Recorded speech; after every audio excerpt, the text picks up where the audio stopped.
আমি আজকে সরু রাস্তা সম্পর্কিত একটি সমস্যা নিয়ে আপনাদের সামনে হাজির হয়েছি। ধরুন আপনার বাসাটি মূল রাস্তা থেকে একটু নিচের দিকে।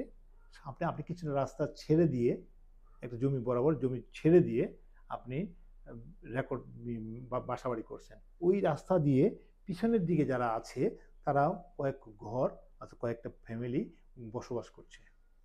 এখন জরিপ আসলো, যেহেতু এটা সবাই চলাচল করে ওই বা সবাই চলাচল করে, তখন সবাই মনে করছে যে এটা সরু রাস্তা হিসেবে সরকারের নামে খাস জমি খাস সম্পত্তি হিসেবে রেকর্ড করা হোক। এখন যারা আমিন আছে তারা মাঠে কি করবে? কারণ এই রাস্তাটা তো ওই যে ব্যক্তি রাস্তা ছেড়ে দিয়েছে সে ছেড়ে দিয়েছেন, এই রাস্তাটা দিয়ে আবার সবাই যাতায়াত করছে। তাহলে এটা কি পাবলিক ইজমেন্ট বা সরকারি হিসেবে রেকর্ড হবে? না, এটা সরকারি হিসেবে রেকর্ড হবে না। যদিও পিছনের 4-5 জন ব্যক্তি দাবি করবে যে এটা সরকারি রাস্তা হিসাবে খাস সম্পত্তিতে ঢুকে যাক, এটা সরকারি রেকর্ড, সরকারি রাস্তা, কিন্তু এটা রেকর্ড করার ক্ষেত্রে ওই ব্যক্তির নামেই রেকর্ড হবে।